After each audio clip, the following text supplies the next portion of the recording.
Jésus, le seul nom qui sauve. Jésus, le seul nom qui sauve. On pose la question, qu'y a-t-il dans un nom? Qu'y a-t-il dans un nom? Il y a bien des choses dans un nom, explique Justin Caffarn et Anne Bernays dans leur livre sur les noms. Ils écrivent « Les noms pénètrent au centre de notre être ». Dans la section de leur livre où ils parlent des noms littéraires, Caffarn et Bernays font remarquer que le romancier anglais Charles Dickens était passé maître dans l'art de nommer ses personnages pour refléter ce qu'ils sont pour refléter, n'est-ce pas, ce qu'ils sont quand, n'est-ce pas, et il les présente. Une famille donne un nom à un enfant. Elle sait habituellement pourquoi elle donne ce nom à son enfant. Elle sait habituellement pourquoi. Pourquoi elle lui donne ce nom. Plusieurs noms dans la Bible a une signification particulière. Dans le cas de Jésus, sans voir les autres noms, dans le cas de Jésus, le Fils de Dieu qui allait naître, l'ange a dit à Joseph, tu l'appelleras Jésus, car c'est lui qui sauvera son peuple de ses péchés. Vous voyez, l'objet de sa mission est inclus dans son nom. C'est lui qui sauvera son peuple de ses péchés. Car le nom de Jésus vient de l'hébreu vient de l'hébreu Yeshua ou Yehoshua et du grec ancien Jesus qui signifie Dieu sauve.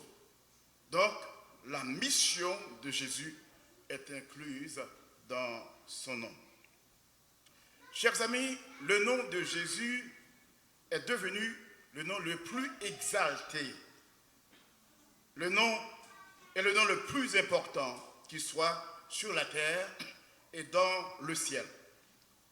Paul a dit en Philippiens 2, verset 8 et suivant, il s'est humilié lui-même, se rendant obéissant jusqu'à la mort, même jusqu'à la mort de la croix. C'est pourquoi aussi Dieu l'a souverainement élevé et lui a donné le nom qui est au-dessus de tout nom, afin qu'au nom de Jésus, tout genou fléchisse, dans les cieux et sur la terre, et sous la terre, et que toute langue confesse que Jésus-Christ est Seigneur à la gloire de Dieu le Père. Pour nous les chrétiens, le nom de Jésus est le nom qui est au-dessus de tout nom. Dans notre texte de base, le messager angélique a dit « Tu lui donneras le nom de Jésus, c'est lui qui sauvera son peuple de ses péchés. » La question, c'est pourquoi Jésus est-il le seul nom qui sauve? Pourquoi Jésus est-il le seul nom qui sauve? La question est dans le texte. Le texte nous donne 3 raisons pour lesquelles Jésus est le seul nom qui sauve. La première, n'est-ce pas, raison, c'est le seul nom qui fut donné pour sauver ceux qui croient en lui. C'est le seul nom qui fut donné pour sauver ceux qui croient en lui. Verset 21. C'est lui qui sauvera son peuple de ses péchés. Le prophète Ésaïe l'a annoncé. Dans Ésaïe 9, le verset 5, il est dit « Car un enfant nous est né, un fils nous est donné, et la domination reposera sur son épaule. On l'appellera admirable conseiller, Dieu puissant, fort éternel, Père éternel, et puis prince de la paix. En Matthieu 1er, verset 21, qu'on vient de lire, il a dit, elle enfantera un fils et on lui donnera le nom, souligné. On lui donnera le nom de Jésus, celui qui sauvera son peuple de ses péchés. Dans Jean 3, verset 16, il est dit, car Dieu a tant aimé le monde qu'il a donné son Fils unique afin que quiconque croit en lui ne périsse point, mais qu'il ait la vie éternelle. Dieu a donné son Fils unique, le seul nom qui fut donné pour que ceux qui croient en lui puissent être sauvés. Dans Acte 4, verset 12, il est dit, il n'y a de salut en aucun autre, car il n'y a sous le ciel aucun autre nom, souligné, aucun autre nom qui ait été donné parmi les hommes par lequel nous devions être sauvés. Le nom de Jésus, le seul qui sauve. Yeshua, Dieu sauve. Le seul nom qui sauve, le nom de Jésus. Chers amis, le nom de Jésus est le seul nom qui fut donné. Il n'y en a pas eu d'autre. Aucun autre nom a été donné pour que nous soyons sauvés, nous puissions être sauvés, nous qui sommes ici ce matin, pour que tous les croyants à travers le monde puissent être sauvés. Eh bien, c'est le seul nom qui fut donné, le nom de Jésus. Bien, dans ce chant qu'on vient de chanter tout à l'heure, numéro 8 des chants d'espérance, il est dit, le nom de Jésus, c'est le nom le plus doux. Le nom de Jésus, c'est le nom qui guérit. Le nom de Jésus, c'est le nom qui sauve. C'est le nom le plus élevé. Et dans un autre cantique qu'on a lu, on chante, il est un nom béni et saint, un nom divin que nul n'éplore en vain. De ce nom vient le salut des humains. Ce nom, c'est le nom de Jésus, précieux Jésus. Dit, il est un nom, le seul qui fut donné, nom par lequel je puis être sauvé. De tous les noms, c'est le plus élevé, le nom de Jésus, précieux Jésus. Il est un nom qui guérit, qui console, si doux, si beau, qui pardonne et qui sauve. Et merveilleux, puissant par sa parole. Eh bien, le nom de Jésus, précieux Jésus. Finalement, il a dit, il est un nom qui signifie espoir. Espoir pour les malheureux. Espoir pour ceux qui sont découragés. Il est un nom qui signifie espoir, qui rend heureux, chassant le désespoir. Et ce nom, c'est Dieu peut nous recevoir, le nom de Jésus, précieux Jésus. C'est le seul nom qui sauve, le nom de Jésus. C'est lui qui sauvera son peuple de ses péchés. Deuxièmement, la deuxième raison pour laquelle c'est le seul nom, Jésus, c'est le seul nom qui sauve, eh bien, c'est le seul nom qui pardonne les péchés. Verset 21, celui qui sauvera son peuple de ses péchés. Seul nom qui pardonne les péchés.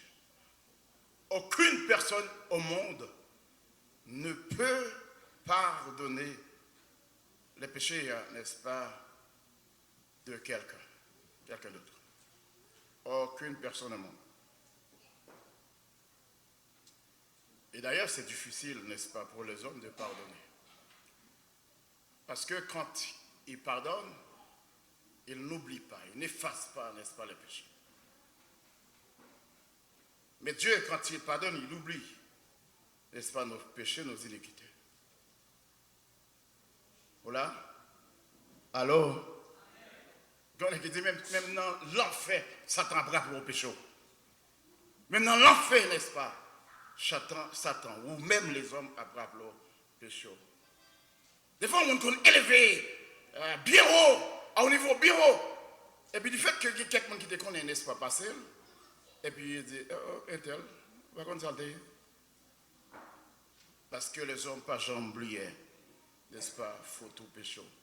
Donc c'est le seul nom qui pardonne. Dans Matthieu 23, Matthieu 1er, verset 21, il dit, il y a ce seul nom qui pardonne. Dans Matthieu 9, verset 2, 7, eh bien, on raconte la guérison d'un paralytique qu'on a amené, qu'on a apporté, n'est-ce pas, à Jésus. Et quand, n'est-ce pas, Jésus a vu ce paralytique, il a dit, tes péchés te sont pardonnés. Les scribes qui ont entendu cela, ils murmuraient dans leur cœur en disant, mais qui peut pardonner les péchés? Seul Dieu peut pardonner les péchés. Jésus-Christ, n'est-ce pas, qui connaît les pensées du cœur, il a dit, pour que vous sachiez que le Fils de l'homme a le pouvoir de pardonner les péchés sur la terre, eh bien je peux faire mieux que cela. Je paraphrase. Je peux faire mieux que cela. Est-il plus difficile ou plus facile de dire, plus aisé de dire à cet homme, lève-toi et marche, et de dire tes péchés te sont pardonnés? Donc pour que nous connaissions que petit bon Dieu a des pouvoirs sur le terre pour pardonner les péchés, mais qu'a fait plus que ça. Lève-toi. Jésus-Christ dit à paralytique là, lève-toi et marche. Et en même instant, Marc nous dit, n'est-ce pas, que ce paralytique se leva et il marcha. Donc Jésus, ce nom seul a le pouvoir de pardonner les péchés. Dans Acte 2, verset 38, l'apôtre Pierre, après avoir prêché, fait son discours, mais les gens qui étaient là, la Bible dit qu'ils étaient vivement touchés. Vivement touchés. Ils ont dit à Pierre et aux apôtres, que ferons-nous? Que devons-nous faire? Eh bien, Pierre leur dit au verset 38, Pierre leur dit, repentez-vous et que chacun de vous soit baptisé au nom de Jésus-Christ pour le pardon de vos péchés. Soulignez, pour le pardon de vos péchés, et vous recevrez le don du Saint-Esprit. Chers amis, en disant que c'est le seul nom qui pardonne les péchés, eh bien nous disons, n'est-ce pas, que Jésus, en pardonnant nos péchés, il nous a délivrés de l'esclavage du péché. Il est venu pour nous délivrer de l'esclavage du péché. C'est le seul nom qui peut nous délivrer de l'esclavage du péché. Dans Ésaïe 61, verset 1er, il est dit, l'Esprit du Seigneur, l'Éternel est sur moi, car l'Éternel m'a oint pour porter de bonnes nouvelles aux malheureux. Il m'a envoyé pour guérir ceux qui ont le cœur brisé, pour proclamer aux captifs la liberté et aux prisonniers la délivrance. Nous étions captifs du péché. Nous étions, n'est-ce pas, esclaves du péché. Mais Jésus, n'est-ce pas, est venu. Il est venu pour nous délivrer, pour nous envoyer libres, pour nous délivrer de l'esclavage, du péché et du danger de la mort. Donc par sa mort à la croix, il nous a libérés. Il nous a délivrés de nos péchés. Mais c'est le seul nom qui délivre, qui pardonne et qui délivre nos péchés.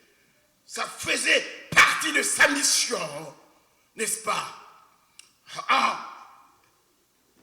Celle de nous délivrer, n'est-ce pas, de l'esclavage du péché et nous donner la liberté. Donc, pour proclamer aux captifs la liberté, aux prisonniers la délivrance. C'est pourquoi Jésus a dit dans Matthieu 11, 28, venez à moi, vous tous qui êtes fatigués et chargés, et je vous donnerai du repos. Vous avez trop travaillé. esclaves du péché, venez à moi, vous qui êtes fatigués et chargés, et je vous donnerai du repos. Vous donnerai du repos. En pardonnant nos péchés, Jésus nous a délivrés de l'esclavage du péché. En pardonnant nos péchés, deuxièmement, Jésus nous a rendus heureux. Et il nous rend heureux encore aujourd'hui, à chaque fois qu'il pardonne nos péchés. Mais dans le psaume 32, le verset 1er, David nous dit, heureux celui à qui la transgression est remise, à qui le péché est pardonné. Quand, n'est-ce pas, Dieu nous pardonne, on est heureux. Quand Dieu, n'est-ce pas, nous pardonne le péché, nous sommes heureux. Il nous rend heureux.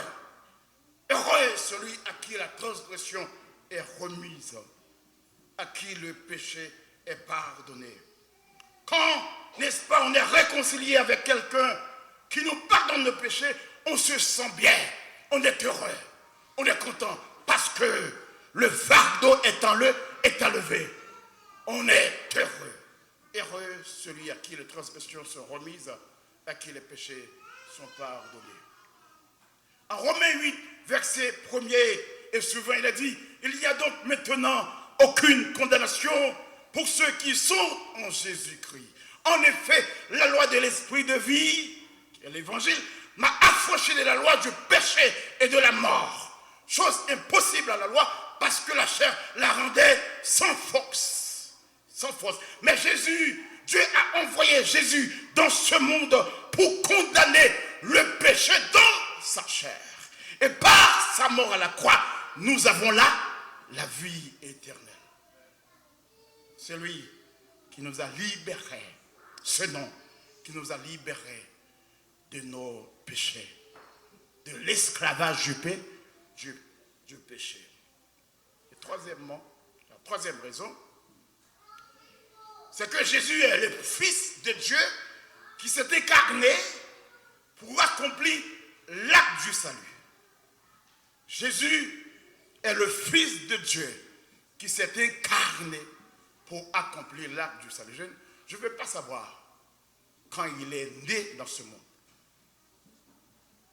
Ce n'est pas ça qui est important.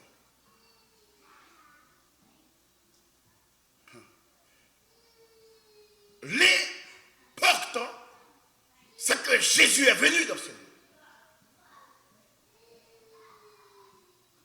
Qu'il vienne dans ce monde un lundi, un mardi, un vendredi, un dimanche, cela importe peu. Qu'il soit venu dans ce monde, n'est-ce pas, un 25 décembre, un 20 juillet, un 22 juin, etc., cela importe peu. L'important, c'est qu'il est venu dans ce monde pour sauver les pécheurs. Est-ce que vous êtes là avec moi? Il est venu dans ce monde pour sauver ceux qui croient en lui. C'est ça l'essentiel, parce que je dis bien, n'est-ce pas, qu'on ne peut pas fêter la Pâque sans fêter la naissance de Jésus. Et la naissance de Jésus doit être fêtée chaque jour. Parce que quand on parle de sa mort, on parle aussi de son incarnation. Est-ce que vous êtes là avec moi? Alors, Jésus est le Fils de Dieu qui s'est incarné pour accomplir l'acte du salut. Dans Ésaïe l'a annoncé, en Ésaïe 7, verset 14, il a dit, c'est pourquoi le Seigneur lui-même vous donnera un signe. Voici, la jeune fille deviendra enceinte. Elle enfantera un fils et elle lui donnera le nom d'Emmanuel. Est-ce que vous êtes là avec moi? Parle d'homme. On va le terminer. Ésaïe, le prophète Ésaïe, a annoncé que le Fils de Dieu viendrait dans ce monde. La jeune fille deviendra enceinte. La Vierge sera enceinte et elle enfantera un fils. Et elle lui donnera le nom d'Emmanuel. Ça veut dire Dieu avec nous. Matthieu va reprendre cette même prophétie d'Ésaïe pour dire qu'elle est accomplie aujourd'hui. Dans Matthieu 1er, le verset 23, il dit, on l'appellera Emmanuel. Selon ce qui est écrit, eh bien la Vierge sera enceinte, elle enfantera un fils, et on lui donnera le nom d'Emmanuel, ce qui veut dire, ce qui signifie Dieu avec nous. Dans son prologue, Jean a écrit, l'apôtre Jean a écrit, au commencement était la parole, et la parole était avec Dieu, et la parole était Dieu. Donc le Fils de Dieu est Dieu lui-même. Jésus a l'essence de Dieu. C'est Dieu qui s'est incarné. Quand il est venu dans ce monde, eh bien, Emmanuel, Dieu avec nous.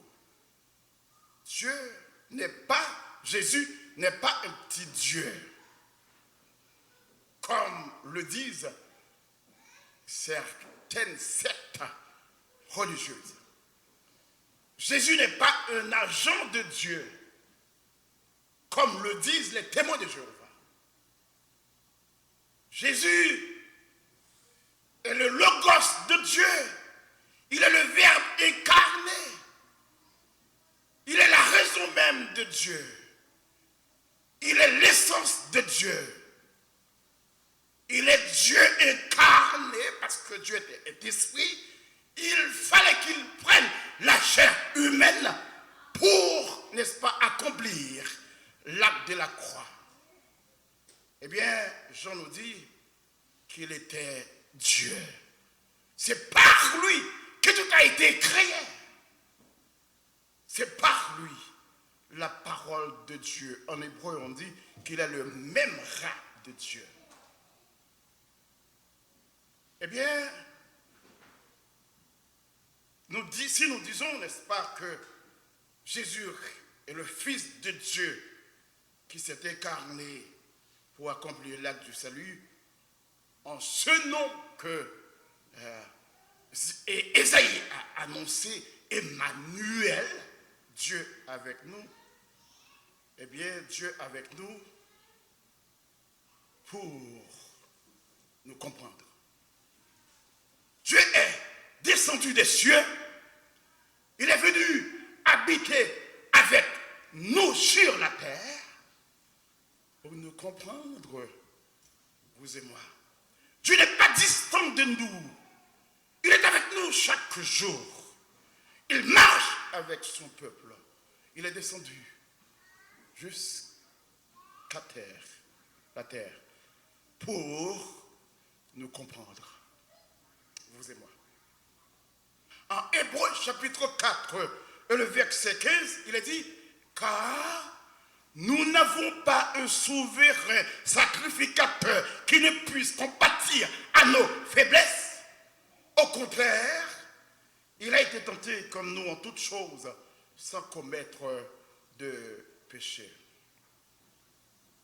Jésus est venu pour nous comprendre dans nos faiblesses, nous comprendre dans nos douleurs. Il est venu, n'est-ce pas, pour compatir à nos douleurs, à nos faiblesses. Il est venu, n'est-ce pas, pour nous relever de nos chutes. C'est la seule personne au monde qui puisse nous comprendre dans nos misères, dans nos tourments, dans nos péripéties, dans nos luttes avec le péché. La Bible dit, n'est-ce pas, il a été tenté en toutes choses sans jamais commettre de péché. Mais il peut comprendre, n'est-ce pas, quand on est tenté. Il peut comprendre, n'est-ce pas, qu'on a besoin de lui pour remporter la victoire sur le péché. il peut nous comprendre. Le monde qui comprend plus dans le monde, c'est Jésus. Attendez. Si mon Dieu ne doit pas comprendre la caille là. Il y a un mari qui ne doit pas comprendre nous. Il y a une madame qui ne doit pas comprendre nous. Non, souffrance. Parce que nous vivons dans un monde de souffrance. Nous vivons dans un monde de problèmes, de péripéties. D'abord, Job a dit, l'homme naît pour souffrir comme les tesselles pour voler. Vous avez bien propre, je dirais, et puis des bons malades. Alors, on a toujours besoin de monde, l'homme malade pour aider. Alors, vous avez beaucoup passé par là. Il y a des gens qui ne peuvent pas pour aider leurs malades et puis ils tout mourir là.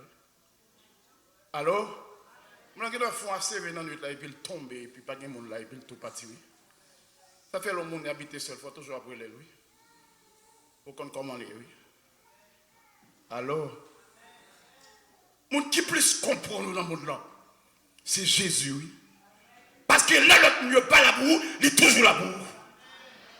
Les petites pas là pour, il est toujours là pour. Les maris pas là pour, il est toujours là pour. Les madames pas là pour, il est toujours là pour. Les amis ou oubliés, même abandonnés, laissons tomber. Les petites ou même laissons tomber. Mais Jésus sera toujours là pour vous. Il est Dieu avec nous pour nous comprendre dans nos misères, dans nos tracas, dans nos tourments, dans nos péripéties, dans nos souffrances, dans nos douleurs. Il sera toujours là. Jésus dit, Jésus, il est en dos. Pour ça, il dit que quelquefois, pas quand même dit, prier même, il dit, l'Esprit de Dieu intercède pour nous, même pas des soupirs, il exprime. Qu'est-ce que le bac après dit, Jésus, Jésus, c'est mon Jésus dit. Alors, parce que c'est le seul nom qui sauve. Quand on a n'importe qui non, ça ne veut rien dire, mais on dit Jésus, il fait qu'il soit beau. Dieu est avec nous pour nous comprendre. Dieu est avec nous pour mourir à notre place et nous délivrer de la mort. N'est-ce pas, Isaïe a dit, n'est-ce pas, en venant dans ce monde, Jésus, en s'incarnant dans ce monde, il est venu pour non seulement nous comprendre dans nos misères, dans nos faiblesses, etc., mais pour mourir à notre place et nous délivrer de la mort. Parce que nous étions condamnés à mourir. À mourir. Et bien Dieu, dans son plan de rédemption, a envoyé Jésus dans ce monde pour nous sauver, nous délivrer de la mort. Et bien Jésus a pris notre place. La Bible dit dans Isaïe 53, le châtiment qui nous donne la paix est tombé sur lui. Et c'est par ces meurtrissures que nous sommes guéris. Sous guéri matin, n'est-ce pas? C'est Jésus qui est guéri. Sous guéri la peine en âme aujourd'hui, sous en bonne santé spirituellement parlant, c'est Jésus qui fait ça, oui. Par ces meurtrissures, nous sommes guéris. Bien, nous méritions la mort. Mais il est venu, il a pris la mort à notre place pour que nous vivions.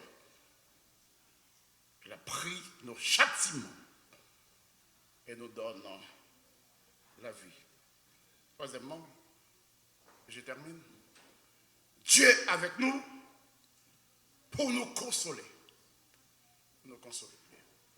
Nous vivons dans un monde difficile, comme je viens de le dire. Un monde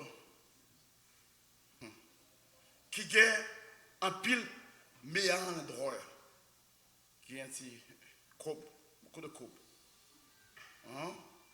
beaucoup de problèmes de courbes. Okay? Mais il dit Dieu est avec nous pour nous consoler. Dans Jean 14, verset 16, Jésus était une consolation pour ses disciples. Physiquement parlant, spirituellement parlant, il était une consolation pour ses disciples. bien, dans Jean 14, quand Christ annonce que il voit le parti, il dit que votre cœur ne se trouble point. Croyez en Dieu et croyez en moi. Il dit, si vous m'aimez, gardez mes commandements. Et moi, je prierai le Père et il vous donnera un autre consolateur. Vous voyez, souligné, un autre consolateur.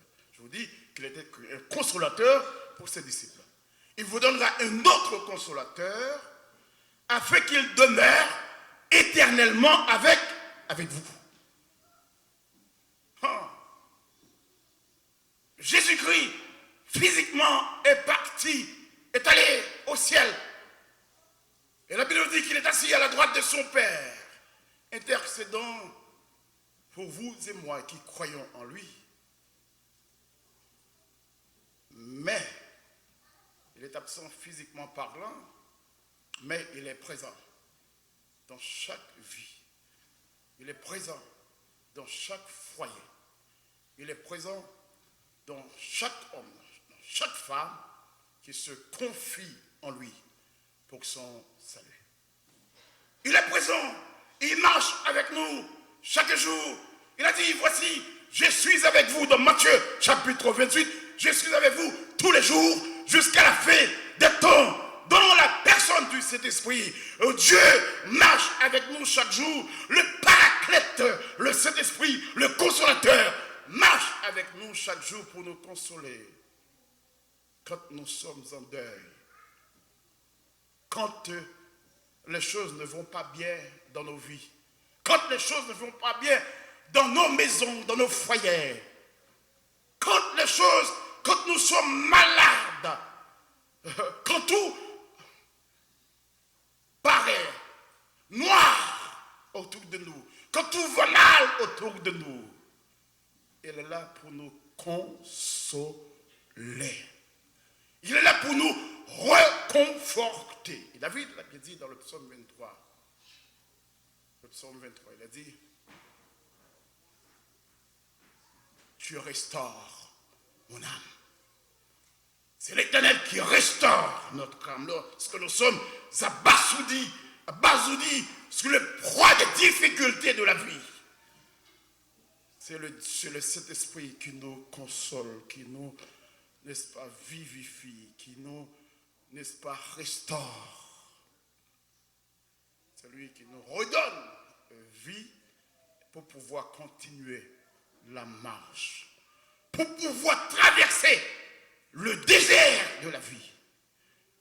Des fois, nous sommes confrontés au désert de la vie lorsque, n'est-ce pas, tout va bien et tout à coup, tout va mal. Pareil qu'on est dans un désert lorsqu'on perd son travail, lorsqu'on perd un être cher.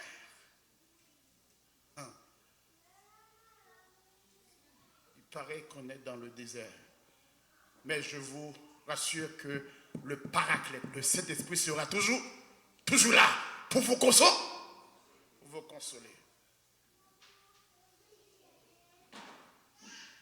Je vous laisse avec cette petite histoire.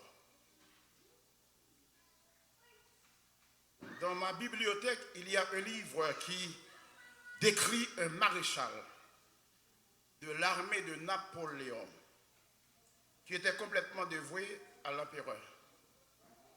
Un jour, le maréchal fut blessé à mort au combat. Sur son lit de mort, dans sa tente, il demanda qu'on fasse venir Napoléon, qui ne tarda pas à arriver. L'officier pensait que l'empereur Napoléon pouvait lui sauver la vie. Mais Napoléon ne put que secouer la tête et partir.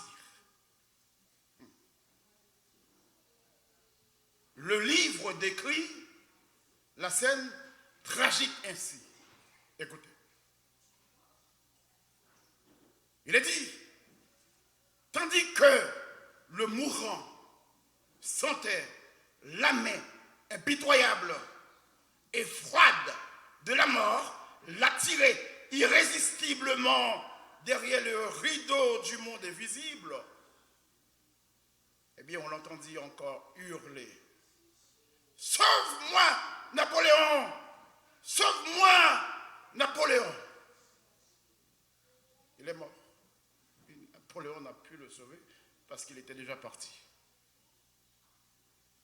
Chers amis, à l'heure de la mort, ce soldat a découvert que même Napoléon, l'un des plus grands empereurs, n'est-ce pas, du monde, d'alors, ne pouvait le sauver. Il a beau hurler: Napoléon, sauve-moi. Napoléon n'a même pas entendu ces cris. Napoléon ne pouvait même pas le sauver. Aussi puissant qu'il puisse être, eh bien, il n'a pas pu le sauver.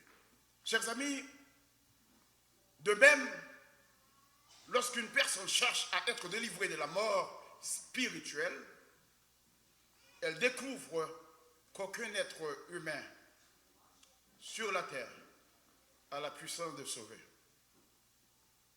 Aucun ministre de l'Évangile n'a la puissance de sauver. Aucun prêtre